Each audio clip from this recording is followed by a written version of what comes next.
Hello, guys. I know quite a few of the people on the call from interactions over the years, but if you don't know me, I'm Nick. I work for Rubicon. I've been here for 13 and a half years.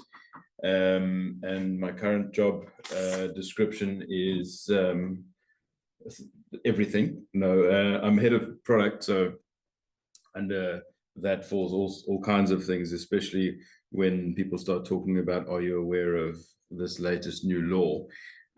So I've been involved in this with Dylan for some time, and I'll introduce Dylan to you. He is our head of compliance. He comes from the national regulator, so the NRCS, the people who are responsible for enforcing compulsory regulations.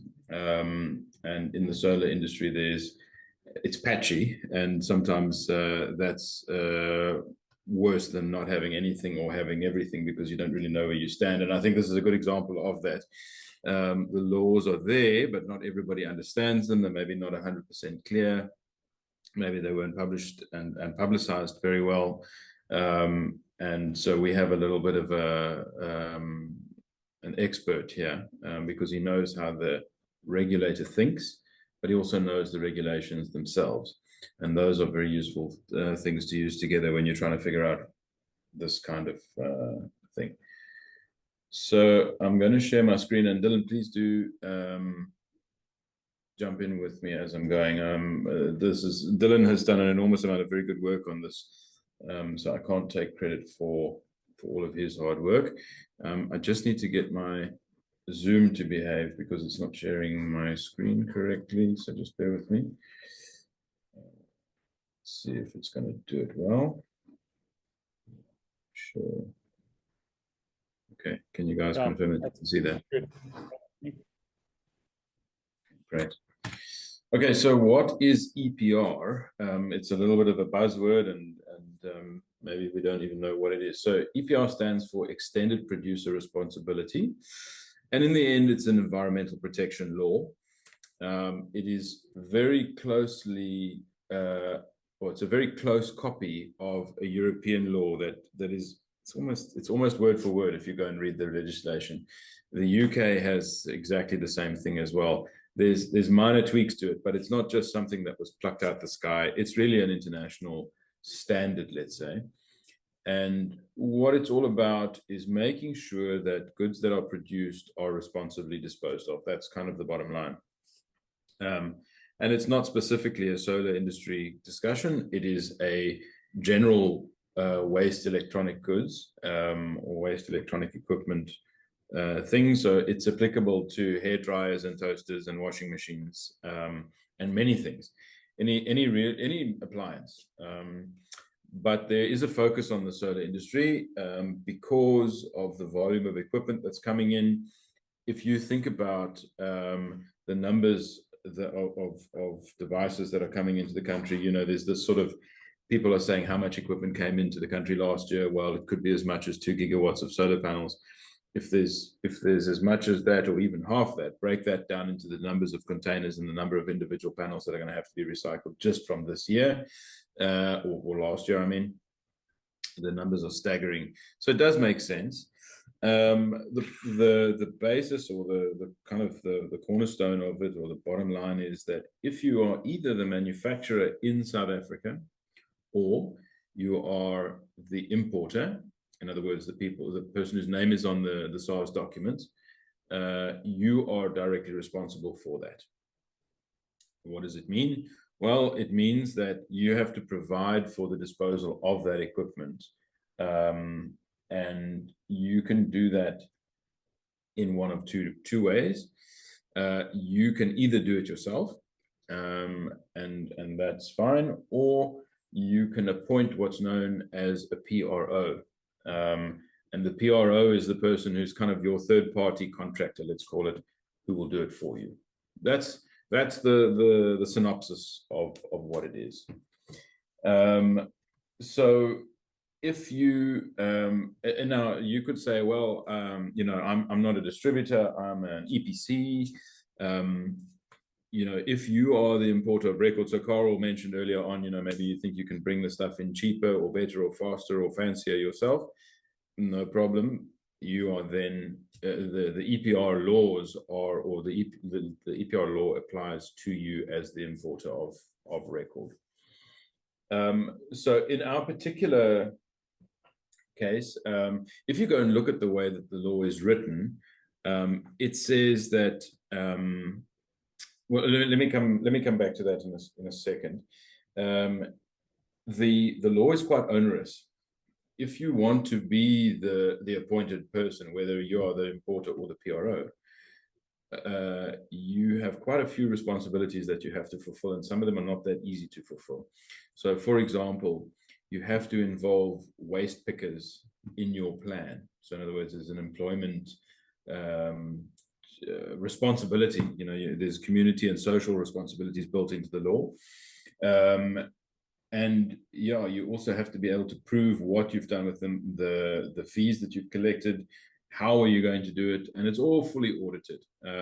So even just as an importer, Rubicon is being audited by the Department of Fisheries, the DFFE, to check that what we say we're doing is indeed the truth. You know, so it boils down to a cost, because you can't recycle these things in a net cash positive way. In other words, you can't make as much money from them as it costs from the raw materials as it costs to recycle them. There is a net cost involved. So let's make up a number. Let's say to recycle a solar panel, you know, the raw materials that are going to come out of it, you're going to make 3 Rand in aluminium and 2 Rand in copper and 50 cents in you know, glass or whatever the other materials are. The reality is the cost of doing that is going to be higher than that. It might be 30 or 40 bucks. So there's a net cost, which means that you have to provide for that cost on day one. So when you sell that solar panel, let's say it's 2,000 Rand for the sake of argument, there is a fee attached to it. Now you can absorb it if you want to out of your margin, or you can pass it on. The original version of the law said that you had to itemize that cost in your invoice. They've actually amended that now, and they said, okay, it's fine. You don't have to itemize it if you don't want to.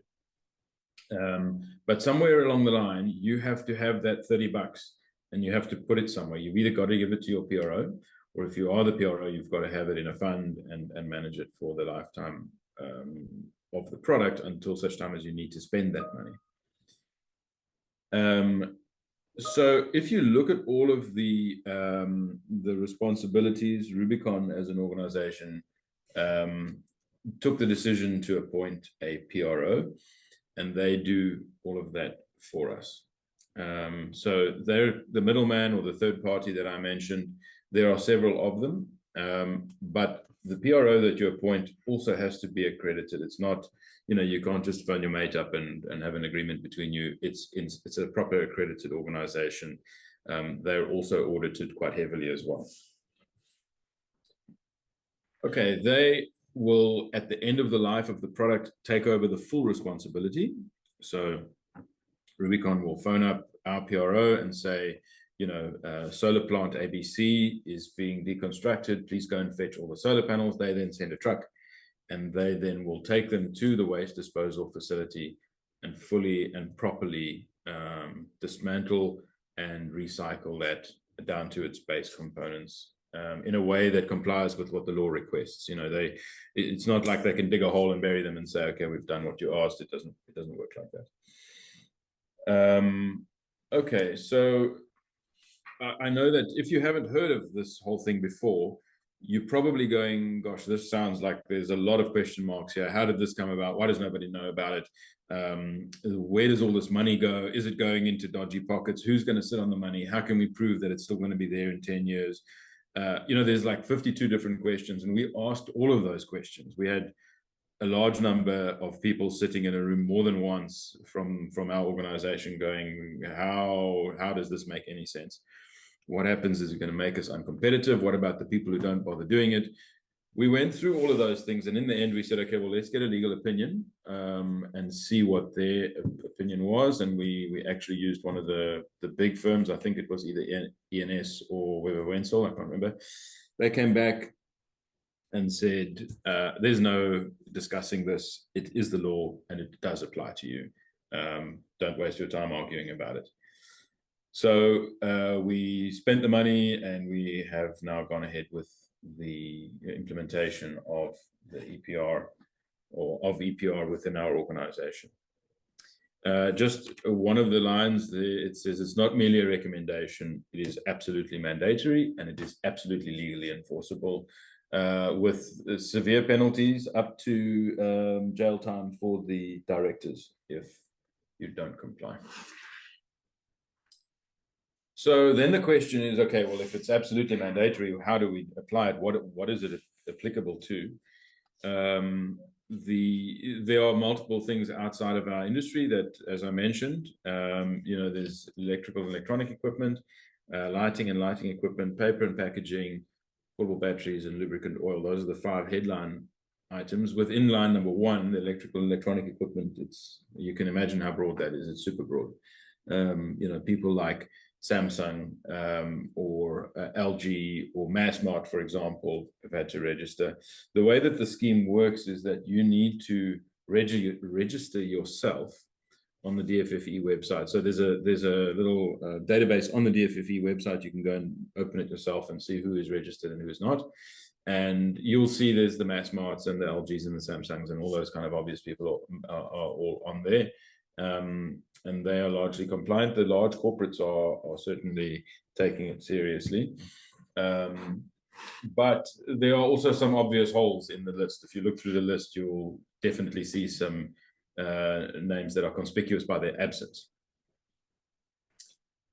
Okay, so within the energy sector, who are the, or what are the key items?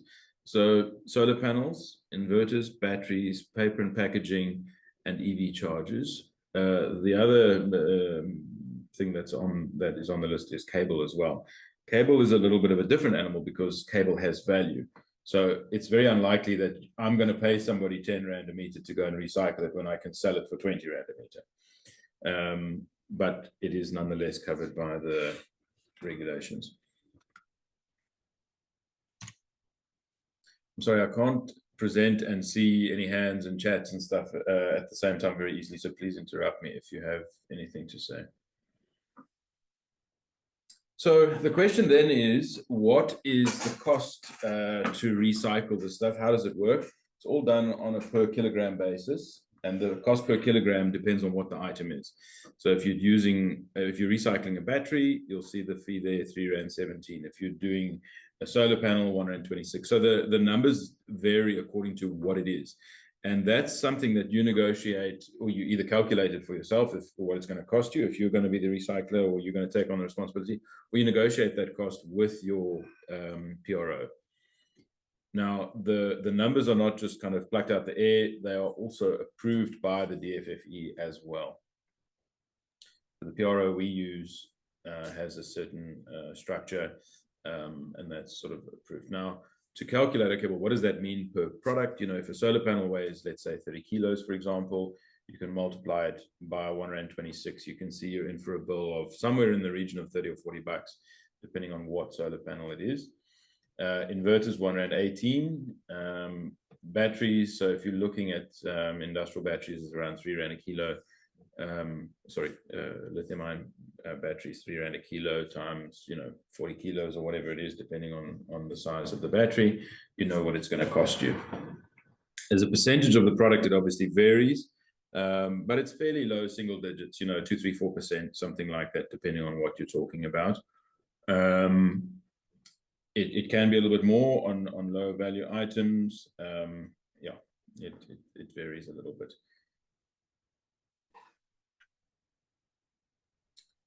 Hi, Nick. Hi.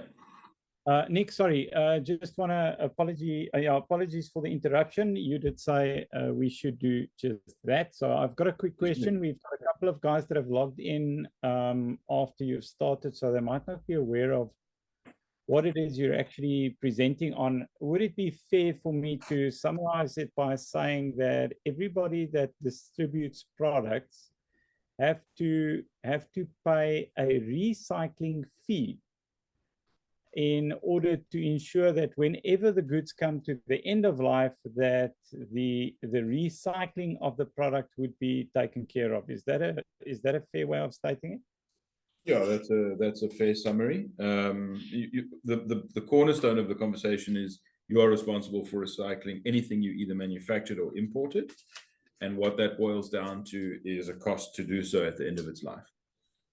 Okay, that's great. So everybody bringing products into the country has to effectively add this as a cost on the selling value. So you can either absorb it or you can pass it on. If you want to absorb it out your margin, then you're allowed to do that. If you want to pass it on, that actually the law says you are supposed to pass it on, but they're not forcing anybody to do that.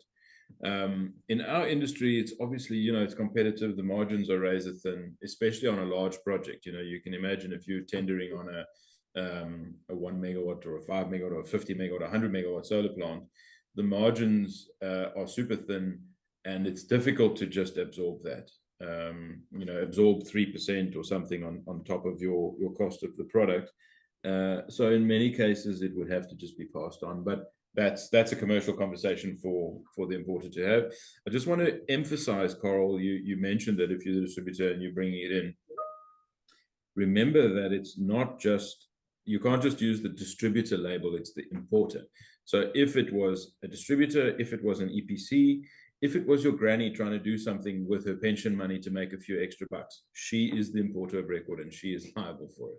Now, the reality is she's probably not going to do anything, but if the letter of the law says you have to, if she's the importer, she's liable for that. Okay. And if there's an inspection and you are found to be the importer and you haven't dealt with the EPR, then the law says that you need to be, you are liable. Okay, that's great. I see Mtokozisi asked that exact question. So it's not per se the guy distributing the products, but it's the guy importing the product. Correct. So whoever has the SARS customs documents, you are liable. Whatever that entity name is, that's the liable entity. There's one other entity that is liable, and that is if you are the manufacturer in South Africa.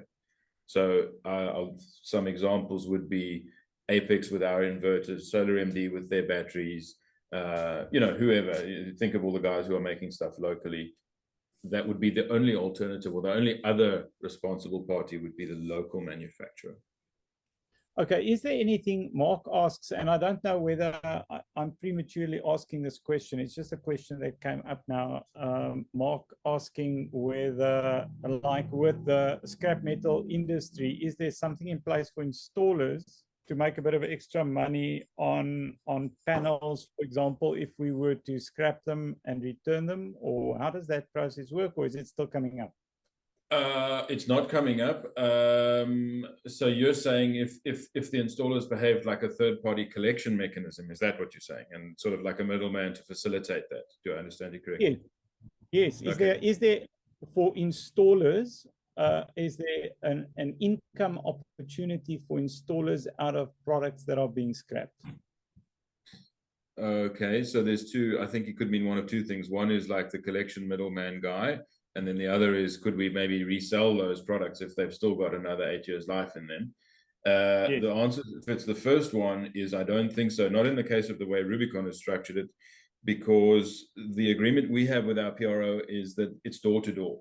So if I phone up and say, go to Mrs. Jones's house and collect those 8 solar panels that we installed in 1993, they will do that. So there isn't really, well, maybe other than physically removing them off the roof, there's no facilitation required. If you meant the latter, in other words, you meant that, what about this stuff that might have a few years left in it? That is a good question. In principle, the service is a destruction service. So we're paying ABC company to go fetch that stuff and destroy it and remove the raw materials out that can be salvaged. And therefore, it's not really a second life conversation. But I agree with you, there will probably be mountains of solar panels that actually still have a few miles left on them, even if they're only producing 90% of the label. Hey, that's cool for me. And in a way, the sort of upcycling or recycling them in that way is also a desirable outcome. But I don't think the law specifically addresses it. Dylan, maybe you're welcome to comment if you know that there's a way for that to happen, to sort of, instead of destroying them, recycle them or repurpose them. No, nothing like that has even come up in our meetings with the PROs. Because it's such a new thing, I don't think they even catered for that yet. Maybe at a later stage. Okay, that's great. Nick, thank you very much. I'm sorry for interrupting you. Welcome to carry on with your slide. Okay, doke. We haven't got too far to go, so I'll just finish up. So you can see the approximate costs here. Solar panel, $30, battery, $60, inverter, $29. Those are just kind of indicative. They can be more and they can be less. If you buy anything from Rubicon, you will see these fees are itemized and they're in our invoice. And the reason we did that was with the margins, there's not enough margin to absorb it, and it does add up to quite a lot of money over the, we have a quarterly payment cycle. At the end of the quarter, it's large numbers, so we can't just absorb that. So we've passed them on. But we wanted to make sure that it was clearly put on our invoices so that our customers didn't say to us, oh, but you guys aren't competitive. You're $40 more than company ABC. Here's the reason. We're EPR compliant, and there is a cost associated with that, and this is what it is. Okay, so you might say, well, I've never heard about any of this stuff. This sounds like a lot of hot air. Somebody's just making money. That was our first response as well. But here are the government gazettes where they were promulgated. So you're welcome to take a screenshot and go and dig around in the government gazettes if you like. But we studied them extensively. And as I said at the beginning, we did get legal opinion, and they confirmed this is all 100% legally in force already. It's not like something that's coming and we can argue about it, or maybe we should challenge it. It is already a law. It is already in place, and you're already legally liable for it. Now, what happens if you didn't know about this, and last year you just brought in 2 or 3 containers of A, B, C, D, and E, and you didn't know about it? What now? Unfortunately, the news is not good. You are still already legally liable for it. You still have to cover that cost. You may well get away with it, and maybe nobody will ever know, but it's a fact that those goods, any goods imported after November 2 years ago, are already they are covered by this ruling or the law. Okay, challenges and concerns. So consumer prices will rise due to increased product costs. It is what it is. There's nothing you can do to get around it. Compliant companies will face an uneven playing field. And we said this is something that Rubicon said, well, if we go ahead and we're adding this couple of % to our price, we're effectively being penalized in the marketplace for being compliant. And it is a true statement, but it still doesn't change the law. Okay, there are extended periods before recycling of energy products becomes necessary, impacting the ROI for the scheme. So, there's a 10-year period, or maybe even a 20-year period in the case of a solar panel. Imagine you can do the maths for yourself, simple maths, right? Taking a megawatt of 500-watt panels, and there is multiply that by $30, let's say. There is quite a lot of money that sits in somebody's account doing nothing, literally nothing, for 20 years before those products are finally retired. And that is a fact. That is true. And it is a concern. Who knows where that money will be in 20 years' time. And it's large numbers of amounts of money. When you look at, you multiply it by the hundreds of megawatts or up to gigawatts that people are estimating are coming into the country, it's big numbers. Implementing a new internal system is necessary for efficient reporting and data management, which is costly and requires resources. That's true. We had to make some changes to our ERP so that it calculated all of this automatically, and there's costs and effort involved in that. And then recycling of solar panels incurs elevated fees primarily due to their weight, in contrast to other regulations where fees are based on volume. So certain things are recycled based on volume if they're light, and certain things are based on weight. It does, the cost is not immaterial, as I've said, and again, there's not really anything to say about that. Any questions? I see there's a bit of chat. I'm just going to have a quick look and see if I can read anything there. In your previous slide, or maybe 2 or 3 slides ago, you had a value of 60 Rand on a lithium battery, but yes, that one. But I believe that 60 Rand would be based on the rate per kilogram in the previous slide. Correct. So I can go back. Sorry if the maths doesn't add up. You can make fun of Dylan. So if it's 2 or 3 rand a kilo, so let's say a battery is 20 kilo, that's about right. That's about right. $60, $80. So it depends, you know, if you've got a 4 kilowatt hour battery or you've got a 12 kilowatt hour battery, obviously it's different, right? Yes. Wow. Okay. 3 rand for 3 rand per kilo. So the average 5 kilogram lithium battery weighs about 50 kilos. So that's 150 rand on each lithium ion battery. Yeah. And the 60 rand over here would be more for a lead acid based type of battery, because the last time I had a 20 kilogram weighing battery in my hands was, I think, my car battery, and that was the lead acid. Yeah. I see Ignatius Frenier asked, if we use a bomb to manufacture a product and sell the product as a separate SKU, will this fall under the fall under it? Yes, it will. So the way that would work is, let's say you're building like an all-in-one inverter in a box, and you've bought a battery from China and an inverter from China, and you put the two together. How does it work?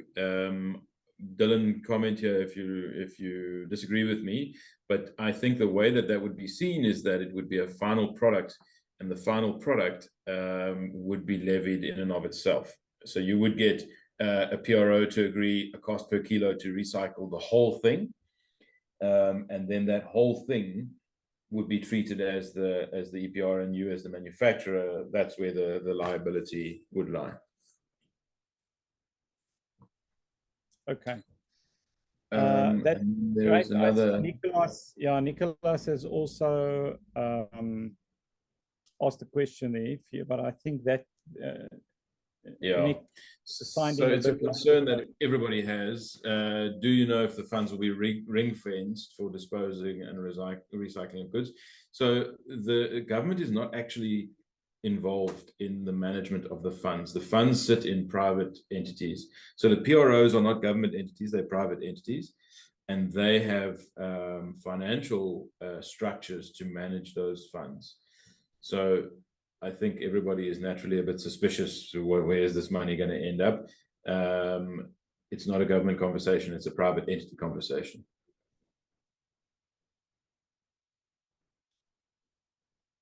Okay, and then the next question is, how will the funds be used specifically for the goods that are recently imported? There's a lot of materials that has been imported into the country and that would need disposing and recycling. It's the same thing, exactly the same.